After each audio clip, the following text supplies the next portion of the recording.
have ways we can help each other.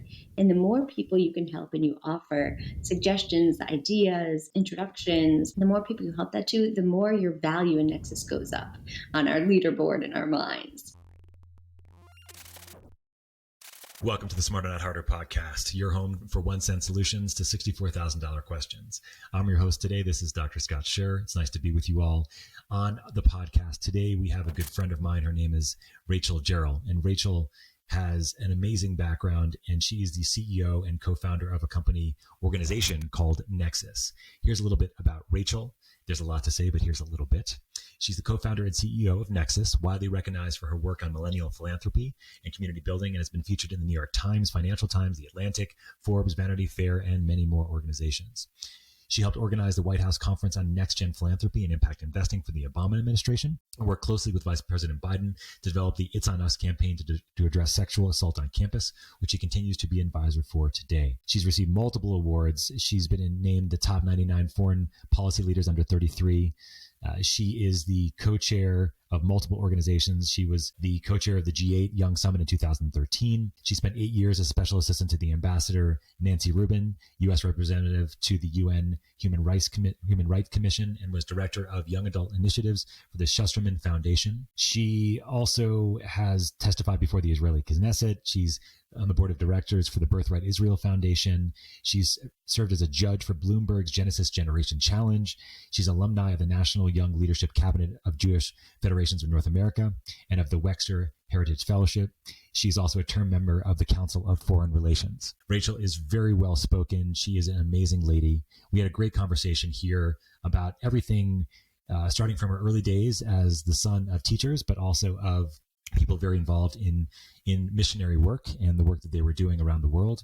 Her mentors, we talked about Nexus itself and its inception and how it evolved over the many years since it started, I believe, in 2011. And we also spoke about some of the major wins that Nexus has been able to accomplish over its many years now in its evolution, and how this works with members and how the members work together in their various ways to really help each other and really do amazing things all over the world, including in the recent conflicts in Ukraine. We finished the conversation speaking about how Rachel thinks about relationships and how she creates her network, and how this really is a mirror of what's happened in Nexus over the last decade or so.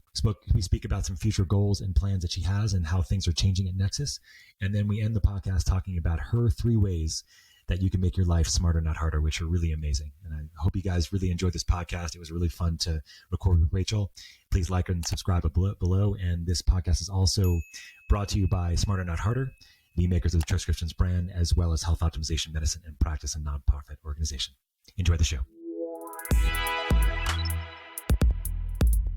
Hi, Rachel. How are you? Good. Thank you so much for having me today. Well, it's a real pleasure to have you on our podcast, the Smarter Not Harder podcast. And it's as in the name, right? Smarter Not Harder. And I think you've been sort of living this through your entire career, trying to figure out how to work smarter, not harder, with the world of philanthropy, with the world of nonprofit organizations, and trying to figure out how to make actually things happen instead of just talking about things happening for many years. And we've known each other now for I guess about 4 or 5 years through the Nexus organization, and I want to get there and talk about it. But before we get there, I was actually listening to something recently. I didn't know that you were a daughter of, is it missionaries, or were they? Tell me about your parents a little bit. What did they do? They were teachers, right? Yeah, my mom was a dance teacher and my dad was a science teacher. My dad then became a psychologist, but what you're hinting at is Yes. My mom is the daughter of 2 ministers and her sister's a minister. And we come from 7 generations of United Church of Christ ministers and missionaries. Yeah. And so was that all in the U.S.? Was that all over the world that your family was going and being missionaries and doing that work? All over the U.S. and the world. My grandfather was born in China, and my great-grandmother spent a lot of time in Indonesia. So it's really a global footprint, but I didn't have a passport till I was in college. So your experience with travel the world, when did that start? That actually began with a free trip to Israel with an organization called Birthright. And I know it well, sure. Yeah, so it was their very first ever trip, and they said they had free trips for anyone with one Jewish grandparent. And my dad has two Jewish parents and was raised Jewish, although I was Mm. raised Christian. Mhm. And so I went on this free trip and I came back and I said, I don't know if I want to be Jewish. I don't know if I want to be Christian, but I know I want to be a philanthropist because that's Ah, who paid for this trip and opened my world up through a flight and an experience to see the world through the eyes of other people. so philanthropy. Tell us a little bit about that. Not many people, when they go to Israel. I mean, I went to Israel when I was 16. I played soccer, for example, so it wasn't like, and it was fun, but I didn't have the same kind of experience. Like, what was it about the experience there? Did you meet people that you spoke to that talked to you about philanthropy, and then how did you really understand what philanthropy was at that point? I mean, being so young. It's a great question. I went on this trip simply because I'd never left the country. I never had a passport. I'd never even been to Florida. I was at the University of Pennsylvania, and I was very happy Mm-hmm. in the New York, New Jersey, Pennsylvania kind Mm-hmm. of Tri-state, area. sure. Mm. Yeah, and I don't think I'd even been to California yet. And so I simply went on this trip because it was free. I hadn't thought at all about it. And when you're in college, if they say free pizza at the library at 2, you show up. So the word free is Yes. like a magnet for you. And when I got to Israel, we immediately stood in this giant circle, and the donors of the trip came to the center of the circle. And one was this Mm. incredible billionaire whose name we all knew. Mm.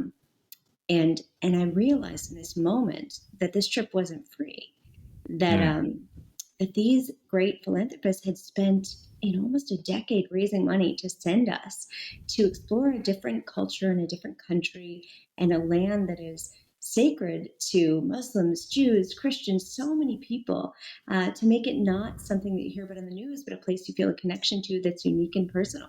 And so instantly I thought, oh my gosh, this isn't free. And I left Mm. with 40 best friends with a new understanding of interreligious bridge building, with a new Sure. understanding of the complex reality that is the Middle East, with all these new layers of questions that I was deeply called to. And I realized that that was all because of these philanthropists. And Mm. they had cracked open my world and made me care about things I didn't even know about 2 weeks before that were suddenly front and center in every conversation. So if they could change my worldview so significantly and broaden my perspectives, I thought philanthropy was the guiding force that would heal the world and bring us all together. That's really high-minded of you, of course, coming out and thinking that you could change the world at 18 years old, or probably 16 at this point, because you were 16 when you went over there, right? I was 21. Oh, you're 21, so you're a little bit on the later side. Okay, so still young. I mean, we all kind of come out of maybe college or maybe even before that, high school. I know I myself had the same sort of high-minded ideal that I could change the world with medicine and do all these kinds of amazing things. And of course, things take time and it's not always an easy path. I mean, what happened after that, in the sense that you obviously, Nexus wasn't the next thing on your agenda, right? You also had a long period of time, or a period of time where you were really looking to explore various ways. What was in that period of time, what did you find to be really exciting? What did you find to be frustrating that sort of led you more into the Nexus realm, into the nonprofit side rather than the governmental side of things?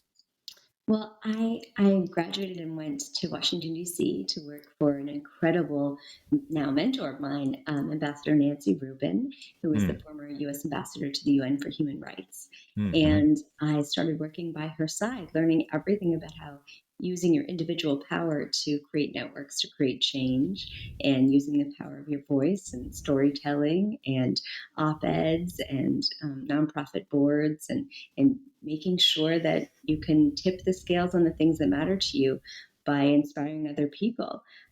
So I learned so much about that, and also learned about the power of one individual to change the world, because they say you change one person's life, you change the world. The ripple effects are significant. So I wasn't necessarily trying to tackle the globe and every continent, Mm. but I was Mm-hmm. trying to inspire hearts and minds and thinking and dialogue. Watching her example of bringing together unlikely bedfellows to create change around human rights crises. Mm. Did you have one or two moments that you can remember that were really kind of the sort of like the epiphany went off and you just knew exactly that this is what, I mean, it sounds like you knew already what you wanted to do. You wanted to be a philanthropist, excuse me. But were there any couple memories that you can remember during that time where you're like, this is absolutely mind blowing, changing, anything, that any meetings or any other kinds of memories that kind of come to mind from that time frame? Our biggest projects that we were working on were with a UN campaign called Adopt a Minefield. And I Okay. hadn't heard of any of this before, but basically I learned, right out of college that there were unexploded ordinances all over the world in countries that had formerly been conflict zones. But 10, 20, 30 years later, in countries like Cambodia or Vietnam, there were still, many, many, many kilometers of land that couldn't be put to productive use. Hmm. And so people would say, that used to be my school or that used to be our hospital, but we can't go there because the pathway to the entrance is blocked with landmines. And I had no idea this was an issue. And suddenly we got Paul McCartney involved, hosting concerts all over the world to raise Oh, wow. money to adopt minefields and demine them. And put them back to becoming schools and hospitals and playgrounds and homes. And I thought, look at what philanthropy can do. Like Hmm. conflict ends, the news puts out a story, the war in such and such country is over. But then it depends on philanthropists and humanity to go in, even if it's decades later, and do the cleanup work and really hold people's hands and make them feel like it's not just that a war has ended, it's that we value you as individuals and you deserve rights and opportunities and dignity. So that was a big one. It helped me realize that if only people knew, they would care. And Mm. so it's time to tell the stories that people don't know in a way of how we can have a role in reshaping the past and really shaping the future to be one that we're all proud of. That's beautiful. It must have been quite an experience. Did you get to go to some of these areas where there had these ordinances and had the experience of having the changeover and being able to regenerate some of this area and see the people and talk to them as well? It wasn't incredibly safe, Makes sense. but Yeah. we were able to see videos and get testimony. And at Gotcha. many of the galas and events, we would bring people who had had their limbs blown off, children, Sure. adults who were just walking to school or whatever they were doing. And this is so many decades after a conflict had ended, when all the I countries are know. friends Yeah. again. And so who does that burden fall on? Where's the responsibility? And it Right. was lovely to feel like we were a part of history and making sure that the children could feel safe just playing and just being themselves. Yeah. And playing's important even for adults. And for everyone, for But definitely everyone. for kids. Definitely for And kids. just, And yeah, yeah. I would think about how people in these countries would have to live with a operating program in the back of their mind all the time of fear, Mm. wondering if they were safe wherever they were going, how they were, skipping along the street or heading to work in a new route or whatever it was. And I love the idea that the work that we were doing to raise funds or donate was erasing that fear from these minds so they could live free and unencumbered lives. It's beautiful. And so you spoke about Nancy and her being a big mentor of yours. Before your sort of formative time now at Nexus for many years, were there any other major mentors in your life that really helped shape that period of time and kind of drove you kind of to where you are today? Or is it too Um, many to count kind of thing? I know how Well, that I works would too. say, another mentor would be my grandmother. My grandma Junie she passed away just a few years ago at Oh, she 99. was, I remember. Yeah. She was quite yeah, I saw pictures of her. I remember. Yeah. Exactly. So she was one of the first women to become a United Church of Christ minister. She waited till her 5 children were grown. She was a concert pianist, and her Wow. husband was a minister. And she said, "I can do this too, and I have my own messages to share." And after all 5 children had gone, through school, she went and got this degree and became a pulpit minister, and then an author, and led missions all over the world for bridge building and peace building. And it was pretty incredible. She put out a piano CD in her 90s, her premiere That's album, amazing. and continued. She wrote a book at 99. So it really Wow. shows you that every drop of life deserves to be lived to its fullest. And she had an incredible gift of making sure that every single person she was with, in the moment she was with them, felt like they were the whole world. She Mm. could be incredibly present and look in So we know people's where you eyes. get it from them too, then. Huh? That's Yeah, it. everything else melted away but the conversation she was in. And I Yeah. just love that feeling of being enveloped by someone's attention.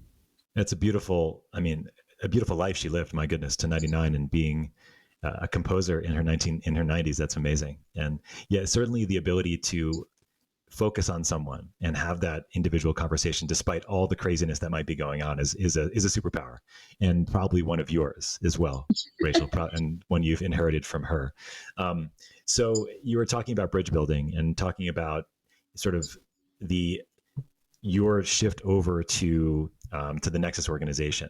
Let's talk about a little bit how that happened and a little bit about what Nexus is, and then we'll go into some details there about it too. Sure. Well, 2011 was the International Year of Youth, and every year is the International Year of something. And the United Nations itself loves at the end of the year to say we hosted 200 programs for the International Year of. And the preamble to the United Nations says we the peoples, not we the nations. So any citizen of any country in the world is able to write to the UN and say, I have a proposal for an event under the International Year of banner. So a childhood friend of mine, Jonah, and I wrote to the UN and requested to host an event under the International Year of Youth. And we wrote them in December 2010. We thought they'd give us a date if they ever, accepted sometime in the middle of the next year. And our proposal was to bring together next generation members of the world's most influential families to discuss philanthropy, impact, social innovation, and how they could collaborate and learn from each other in a safe space to accelerate the impact of the UN and one another's impact they were seeking to make. And the UN wrote us back and said, first week of February. And we thought, wow. And to make matters, only more complicated, the following week was my wedding in Costa Rica. So I had to organize that at the same time. But Jonah, God, bless his soul, he cold called the Forbes 500 list and said, we invite one member of your family under the age of 40 to join us at the UN. And it should be a member of the family who's really interested in impact and has a track record of, driving change for your family. And we got about 75 people really quickly. And it was a truly inspirational gathering. People cried, people hugged, people found lifelong friends because it's very difficult to talk about the impact you seek to make in a way where people don't think you're soliciting them or asking them to support your unique cause. Everyone could see intersectionality. There's, climate and refugees have overlap. Mental health and education has overlap. And people thought, oh, I can help you with this and you can help me with that. And we were so proud and so excited. And at the end of the event, we thought we did it. We accomplished what we set out to do, which was really incredible. But no, members came up to us and said, this was great, but. And the but was shocking to us. This is great, but there aren't enough people from the Middle East, but there aren't anyone from Australia, etc. So we thought, well, this is the best we could do. And it's kind of hard to hear this news at the end of an event. So Sure. We turned it back on the group and said, if you believe this type of engagement and conversation is valuable, then what we'll do is we'll write the UN for a bigger room, and you each invite 3 to 5 people you think are incredibly well positioned to make a difference in the world. And lo and behold, that July, we had 350 people. Wow. And the Secretary General came, Ban Ki-moon, and inspired us all to not wait to hurry history. That's quite a story. I mean, quite an accelerated schedule you had to go on there with your wedding and also trying to schedule an event. Yeah. And I mean, I think that's the nice thing about these kinds of things in our lives, right? Is that we don't know oftentimes that it's like this huge milestone until it's already done. Sometimes we do, but oftentimes it's like you don't really have a good sense of it until you look behind and everybody's like, well, what are you going to do next? That was amazing. Like, oh, now we have something here kind of deal, right? And timing is also everything, as we know in life. And so it sounds like the timing was right with you and Jonah to create something that was going to be really different. One of the things that I've always found really interesting about Nexus is that it sort of brings together various different types of people, including these very wealthy families, but also the social impact entrepreneurs. How does that typically work out in the sense that you have all these groups coming together, and how has that evolved over time? I probably started off as sort of like its own ecosystem, and it's sort of like evolved now in multiple different ways. But when you envisioned it, how did you envision like that all working together? Because you have people that have tons of money and tons of family wealth, and maybe are very excited about using that wealth to help other people, but also there's also a lot of these individuals that have had really poor track records in all these areas too, right? In the sense of human trafficking and things like that, and that's got to be a challenge in some ways. What do you think has been sort of like the secret sauce there with bringing these people together, and how has that really transpired? As far as you can tell. Great question. Our community, as you noted, is about 2/3 next gen from influential families and 1/3 leading social innovators. And we immediately knew that the way for these two communities to build trust with each other and to see each Mm. other as equals and collaborators was to put up some really tight guardrails. And Mm. so we offer everyone the benefit of the doubt. And we believe that all the currencies people bring are necessary and valuable. So your ideas are valuable, your money is valuable, your connections are valuable, all of it's valuable. And we need it all. We need every type of resource and every type of currency at the table. But in order to create trust between these communities so that they'll see themselves as one, we put up a very tight non solicitation policy. So no one can Mm. ask anyone for money. And if you do, you're immediately removed. But everyone then is in a position where they want to offer value to each other because that's Mm. how we branded in the community why you're there. That's our value proposition. How much help can you offer? And so instead of having affiliations on our name tags, we just have a big first name, a little last name. And you'd have to really stare at someone's navel to read their last name. So you don't want to be that guy. So everyone meets each other, and we Indeed. ask people no business cards, don't say what you do. Ask people, what's your passion and how can I help? And if you Mm. don't have a question, a response to the question, what's your passion? A lot of people are put off by the question. They've never thought of it before. Then just focus on the second part. How can I help? Because we all have ways we can help each other. And the more people you can help and you offer suggestions, ideas, introductions, the more people you help that to, the more your value in Nexus goes up on our leaderboard in our minds. We want those super users, super helpers. That's the superstar in Nexus, not the person from the billionaire family who is going to inherit in 40 years and is keeping, their relationships close to the vest. Mm. And Mm. oftentimes, in truth, our social innovators are creating way more change in their 20s and 30s than our inheritors are because they don't have the Right. keys to the castle yet. And so it's actually a reverse where our innovators are doing a lot of the heavy lifting on the social change in their 20s and Mm-hmm. 30s. And our Mm-hmm. philanthropists and impact investors are climbing on to figure out how they can help them in other ways other than money and sometimes with funds. But then once you hit 40 or 50, everything flips and our inheritors are able to do massive good through their family businesses and their investments and their foundations. And our social innovators are leading the way as they always have, but Mm-hmm. they don't have that same type of exponential curve towards new ways of giving back. So it's a really interesting community, but the non-solicitation policy and the focus on what's your passion, how can I help, and be helpers, Mm-hmm. I think really sets the tone for a trusted, safe space and a community to emerge that feels like a family and not like a network. I love that. I love the way you described sort of the evolution for some of these next gen people that are going to be inheriting all this money when they're in their 40s, 50s, and 60s.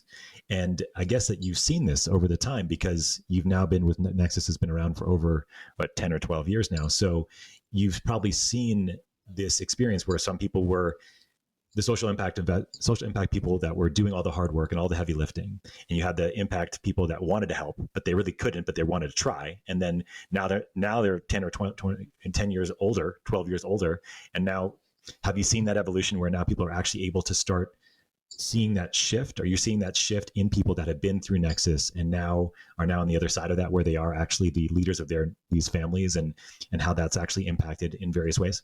I think in some cases, maybe a lot of cases, our members are helping each other accelerate those timelines. So they're giving Mm. each other language and blueprints to go to their families and say, I'd love to become, observing board member and then a board member. And I don't want to wait Mm. until Mm-hmm. X date or my birthday to get more involved in our philanthropy or investments Mm-hmm. or our Mm-hmm. family business. And they're looking for new ways to engage and say, I wish to be part of shaping our family's legacy today and not waiting until we have to undo some things that it might be done in the future. So I Mm-hmm. think, yes, we're seeing that shift. And I think that the relationships, the friendships, and the learning that comes through Nexus is helping people find their path within their family sooner, which is really exciting. Yeah, that's awesome. Yeah, I think, from my experience with Nexus, it seems like it's just this amazing community of people that are really looking to try to do good.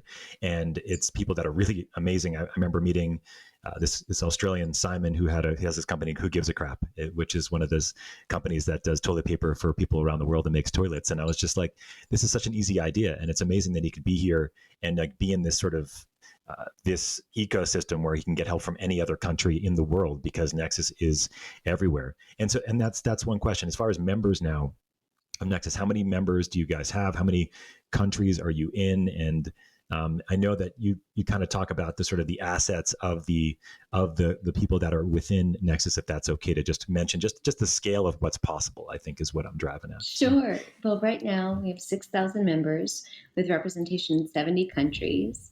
And the combined family net worth of our members is 750 billion. But that's again, if everyone's, parents and grandparents were removed from the planet tomorrow, that they would be decision makers on that. So we don't want that to happen. But that is Of course. the generational wealth transfer that our community is looking and expecting to have happen in the next few decades. So it's very real. And I believe that we have access and influence to where those dollars go, even if not decision making. So if we can awaken conversations about, very sometimes controversial topics, like you said, is there human trafficking in our family's company? How do we eradicate that? What's our role in creating, equality around the gender pay gap? Or all these different things. What can we do to offset, our carbon footprint? So even if our members don't have the access today to direct all the foundation funds, they can plant seeds of conversations and push for them so that their families are on the right side of history and moving that direction. Yeah. So one thing that comes to mind is, of course, it's nice to have conversations. It's nice to have hugs. It's great to have in-person communication.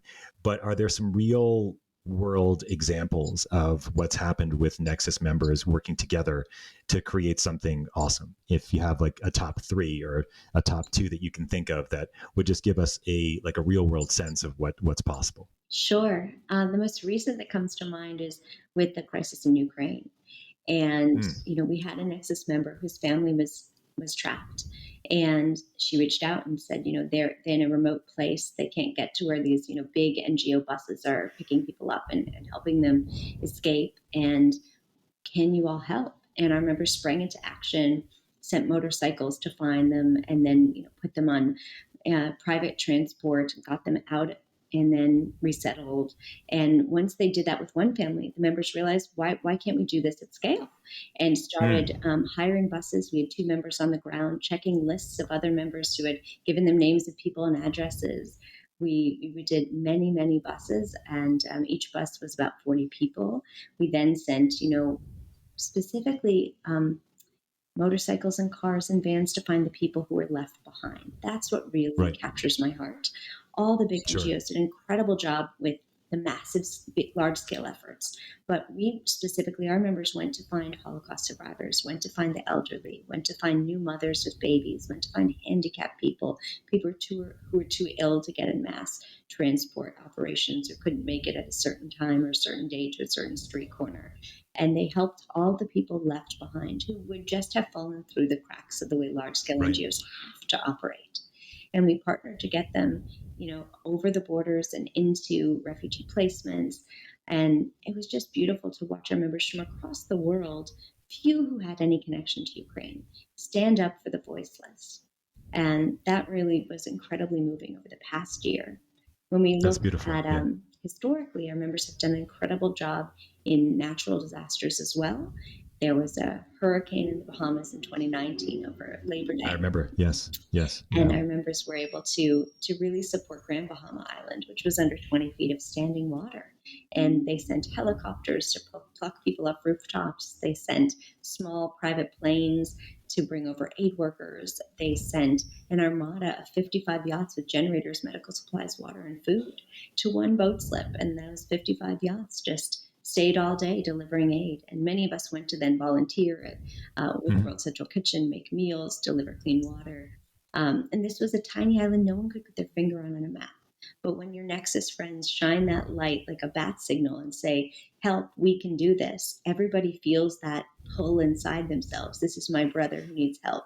And we don't need to ask questions. That benefit of the doubt extends to we know we share the same heartbeat. We carry that same value system. I'm here for you. You're here for me. It's your turn. Let's show up. That's beautiful. On the natural disaster side, I mean, I remember being involved at least with some of the communications and just amazed at how fast things were working. And of course, in the beginning of the pandemic as well, Yes. you guys are also very involved in trying to give as much support and as much resource as you could with all your members and all across the country as well. Are there any other examples you can think of? Well, the pandemic, Yeah. you lit a spark there. I mean, I think that Yeah. it was interesting. March 16th, 2020, we set up WhatsApp groups in several different cities. And the first people were saying, I think I might have COVID. There were no tests. There was no way of knowing. And members would say, what's your address? And they'd send food and medical supplies. And this was before masks or anything else. Sure. And our members would just cry. I'm feeling sicker than I've ever felt. I'm alone in my apartment in New York or LA, and suddenly an abundance of food and soup and cough drops is showing up from people I don't know. It felt Hmm. so much like a warm embrace from a community. But Hmm. then once you realize this was a pandemic and it was larger, members would say, I have a school system that's in trouble, or I have a nursing home that's in trouble. And we ended up with a Hmm. network of Jewish nursing homes, almost 100 of them, that in one Hmm. weekend were all going to run out of PPE. And we had members whose families owned medical supply companies, and they actually turned around shipments that were going to massive banks and credit card companies, and redirected and redistributed. One massive shipment got redistributed to be almost 100, and they resent it out to all these nursing homes and saved them in one weekend. And so it wasn't just sitting in a huge storage Warehouse container someplace. Yeah. for the people who banked at that bank, who might be able to get those one other day when needed. And so it was just incredible to watch these big decisions that had financial implications for their companies, but they were able to influence their families to say it matters more that we're saving lives than that we're saving money or making money. Hmm. Yeah, I remember being on some of those WhatsApp groups and seeing that for myself and being pretty amazed. It was definitely all hands on deck everywhere, every place, Yeah. including the hospitals that I was working at the time. And those are beautiful examples, Rachel, of I think what Nexus can do as far as being able to do something that bigger organizations that have more bureaucratic layers cannot, along with the ability to have these influential nodes in the network, in the nexus of everything, where you can really see where, like, you can recalibrate a whole shipping platform or a shipping container to go to a particular place because you have those kinds of contacts. And there's very few organizations that I'm aware of that do something similar to what you guys are doing, in the sense of uh, being youth focused and in the work that you're doing. What do you think? I mean, I think we've already talked about a lot of this, but what do you really think sets Nexus apart from some of the other organizations that are kind of in the similar space that are doing similar work? No, I think that there's incredible networks and incredible conferences focused on social good. But I think our secret sauce is trust. I think Mm-hmm. that by bringing members together through an application process, which takes about 45 minutes to fill out the application, some of the essays are quite extensive, some of the questions are quite invasive. We're actively trying to filter for and weed out people who don't want to spend 45 minutes writing about social impact, who don't want to disclose, all the types of resources and accesses they might have. Who just want the selfie at the United Nations, where we host many of our events, or at the White House. So hopefully they'll stop filling out the application and won't come. So by the time you fill out the application and our committee reviews it and decides you're the right person, and often an interview is involved, we get a sense of your spirit and what matters to you and how collaborative you are. In fact, when you reapply for a summit, and everyone needs to reapply for every summit because there's Mm-hmm. 350 seats and 6,000 members, so there's no option to have Mm-hmm. everyone. So when you reapply, you don't have to fill out 45 minutes again. But your top question you do have to fill out, which is, how are you actively collaborating with others in Nexus? And Mm-hmm. that's that key about trust building, is you have to have trusting relationships where you lean on them throughout the year. And maybe your collaboration is not that you're offering help. Maybe that it's you're seeking advice from people on a regular basis, but you're Sure. plugged in and you're Sure. actively contributing and participating. So I think that the focus on collaboration, the focus on trusted relationships that are not transactional, but that are relational, and this idea that you requalify yourself around those values of collaboration and commitment to impact, I think really differentiates people from even much flashier and more, important, I would say, or notable conferences, or networks that people have to be, let's say it's like, the 60 under 60 crew or whatever it might be. Mm-hmm, mm-hmm, There are mm-hmm. accolades people achieve and put on their LinkedIn, but they don't affect their identity. It's often the case that Nexus members become a friend group, and Right. an inextricably linked one, and they're a friend group for life. People travel together, people join each other's boards, people invest in each other's companies, people um, find ways to collaborate every single day. And I think that's the difference. We believe that change happens at the speed of trust. And that's what enables us in these moments of natural disasters, humanitarian crises, to spring into action, because people offer each other that benefit of the doubt. They feel like I've never met this person in this country, but they are my family and I need to stand up for them. And I go to incredible, inspiring conferences, and I'm a part of some of these kind of networks of leaders, but I don't feel that kinship. I don't feel that invisible thread connecting us, even if we haven't met all over the world. That means we're Mm-hmm, part of the mm-hmm. same, tribe. So it's a really beautiful thing to be a part of. I mean, let alone that I might have had some role as founder and in planting seeds here. I benefit from the community more than I give back, I think. Mm. Well, that's the whole hope, right? Especially in life, you're giving back more than you're taking, I think, for most people at least.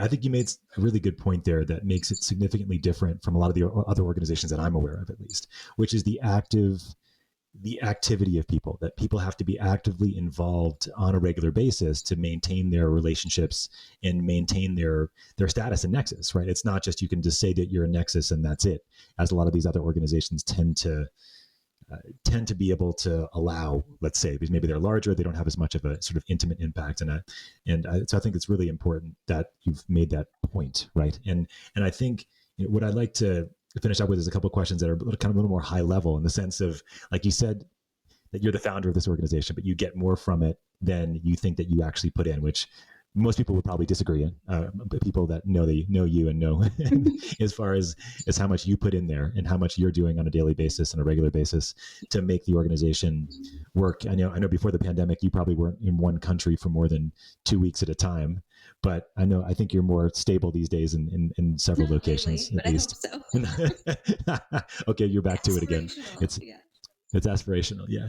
So this may be very natural to you, but for a lot of people, it's hard to maintain networks and connections, and with running an organization like you have done over the last 12 years or so. What do you think has been how would you recommend that people kind of approach maintaining relationships in their network? Because I think you're probably one of the best people that I know at doing this overall. I think that we need to change the lens. I don't think I'm a great networker. If you put me in a room of 100 people, I shake the fewest hands. I'll Sure. find 5 people and become incredibly curious about them, just naturally. I see. I suffer from a disease where I am functionally illiterate and I don't read books despite all the books on my shelf. People give me, which feel like a homework assignment.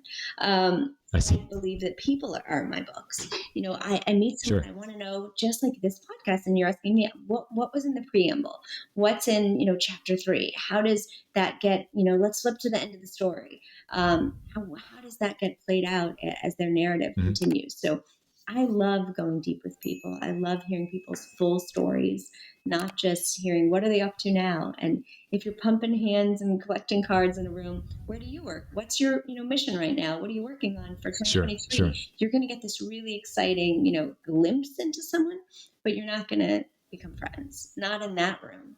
Maybe later if you do coffees and get to know people, but I'll just latch on to a few people who do something interesting or who do something that unexpected and say, how did you get here? What's going on? And I'm so curious about them that I'll think of them in the middle of the night. I'll want to call and text and say, what are you up to now? And how did that big thing go? And, what's going on with your pregnancy or your wedding? Or I try very hard to see everyone as a whole person. And I know that Mm-hmm.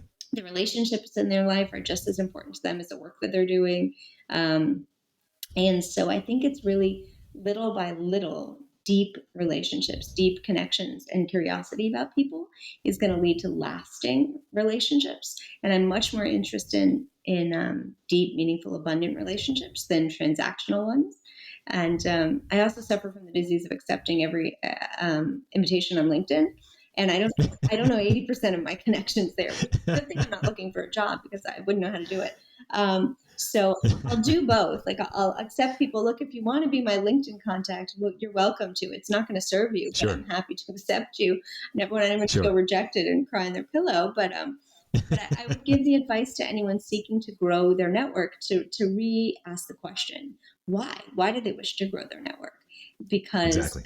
loose connections are never going to come through for you when you're looking for a job or looking for investors or looking to expand, the scope of your work to a new city. Those people aren't going to help you.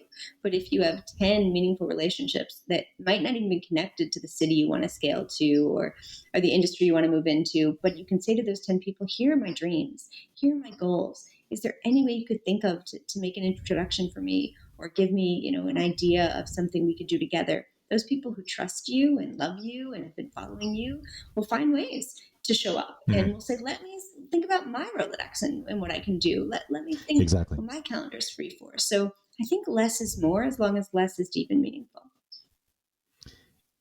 Perfectly said. And I agree wholeheartedly that it's the deeper the connection, the better. And then it's usually in the networks of those deep connections that you can find what you need, want, desire, your passion. And this is how you've created Nexus, right? Because your summits are not 1,000 or 2,000 people at a time. You're typically, I think, around 200 or 300 people max for most of these, right? So the idea for you is that, and for the organization, is it's a reflection of you, right? Making these deep connections, having those really deep contacts that you know everything about them, and then they can help you with their networks, as opposed to having business cards and those kinds of things. And I'm in complete agreement with you here, Rachel, as how you do these things.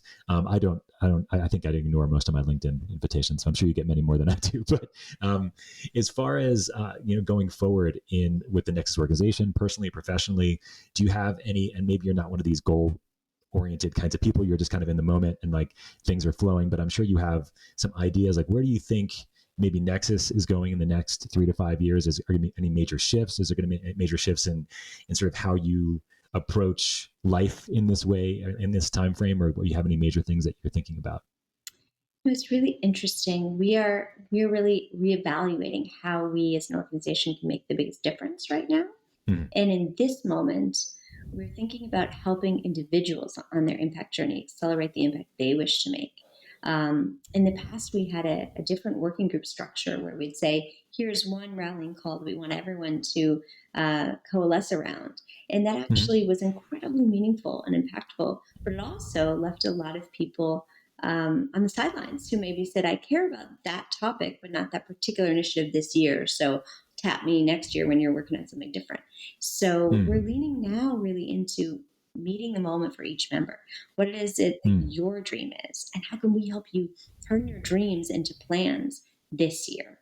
And it takes much more hand-holding. It's much more labor intensive, but we think that in this moment, as people are looking at 2023 with fresh eyes, that's how we can show up best for each other. And then we want our members to say that to each other. And we think that natural collaboration will come out of that when you share your individual dreams and ask, how can people help, or how can I help you? What can we do?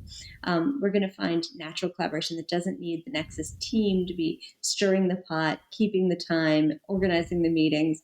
We want to make sure that a generation feels equipped to reach out to one another all the time, not waiting for us to be middlemen, which will only ever slow them down. So we realized our own limitations.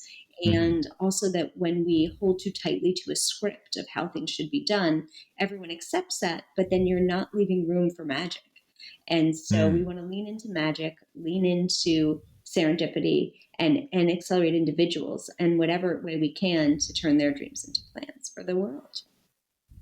That's beautiful.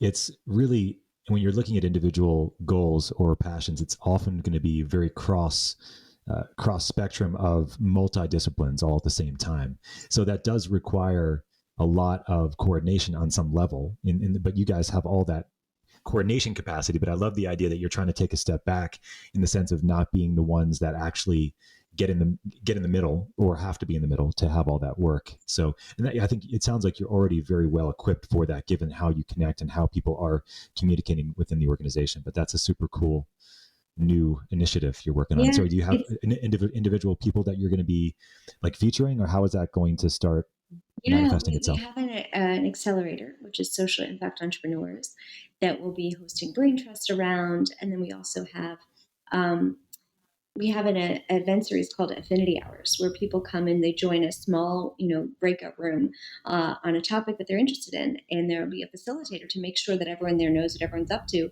so that they can plant seeds to connect with each other after offline in more deeper ways, as opposed to saying, "Here's our project, who's in," a group project. Instead, it's 10 people saying, "Here's what I'm working on within this field. Here's what I'm working on," and we want those affinity hours to be like planting seeds that a million flowers may bloom, not just one big flower that we're tending to all the time. I love it. I love that. Yeah. Well, this has been awesome, Rachel. I know you have a busy schedule, and I want to get to our last question of the day. And this is kind of the advice question, let's call it, but you can take it anywhere you'd like. And then the name of the podcast is Smarter Not Harder, and that's what you've been trying to do all this time, and that's what I'm trying to do. A lot of us here is trying to work smarter, not harder. But what are the three ways, from your perspective, in any kind of spectrum? It doesn't have to be health. It can be anything you can think of, that people can make their lives smarter, not harder. Um, the thing, I have a sticky up on my computer that I think helps me to do that every day. And it says, "Plan in decades, think in years, work in months, live in days." And I think we can end up trying to boil the ocean if we don't plan in decades, think in years, work in months, and live in days. So it helps me to know what to focus on each day, and grounds me. So I love that. I love that. I also think that we each know what our skill sets are, and we need to be really honest with ourselves about what they're not. And then find ways to delegate what are not our skill sets, so we can focus on our superpowers. So some kind of hacks that I use, there's a great app called Magic, and it's basically a virtual assistant in your pocket, and they will, call anyone and do anything, whether it's changing your airline tickets or arranging your dry cleaning to be picked up, or sorting out, redoing of passwords when you have a violation, or anything that's going to derail your time into something that someone else could do who you trust. I use Magic for that.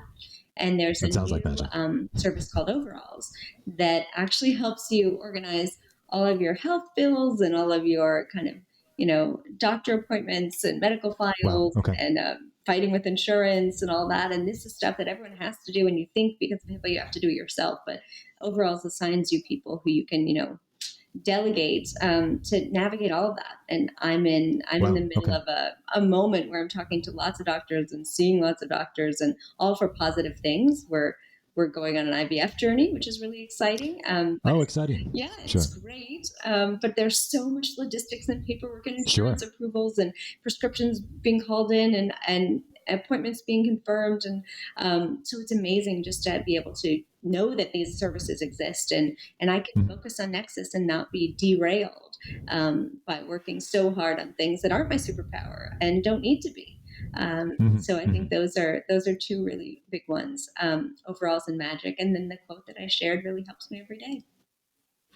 That's beautiful. I hope those are great services. That sounds like magic. And I didn't know that there was a HIPAA compliant service for the medical stuff now, because people are going all over the place and seeing so many doctors and appointments. I think that's fantastic. And I think you really hit on the major thing there, Rachel, is like, know what your skill set is and know what it's not, and delegate as much as you can outside of that skill set, like me scheduling our podcast, I should, for example. So, the final thing is, where can people find more about you, more about Nexus, and where would you like to lead them from this podcast? Sure. You can go to nexusglobal.org and find everything that there is to know. And if you want to find me and connect with me on LinkedIn, good luck. But I'm at Rachel Gerrol pretty much everywhere. I'm not big on social, but I'm small on social, so you can find me and see what I'm up to. Yeah, learn more about Nexus, please. It's a great organization. You really have to see it to believe it, kind of thing, when you go to these events and be a part of them, as I have been actually in the past on the health side of things. And so, Rachel, thanks so much for spending some time with me today. And I wish you the best of luck with everything, as always. Thank you. This is my honor. Thanks so much for listening. This has been another episode of the Smarter Not Harder podcast. If you enjoyed the show, you can head over to Apple Podcasts, Spotify, wherever you listen to your shows, and leave us a 5-star review, please. We would love to be able to get this out to as many people as possible. And while you're at it, please go to YouTube and click subscribe. This episode was fantastic to record with Rachel. She's an amazing lady. I really, really suggest you check out some of her work at nexusglobal.org. You can even try to connect with her on LinkedIn, but it doesn't sound like that's going to go so far. Thanks again for tuning in to the Smarter Not Harder podcast, your home for 1 cent solutions to $64,000 questions. See you next time.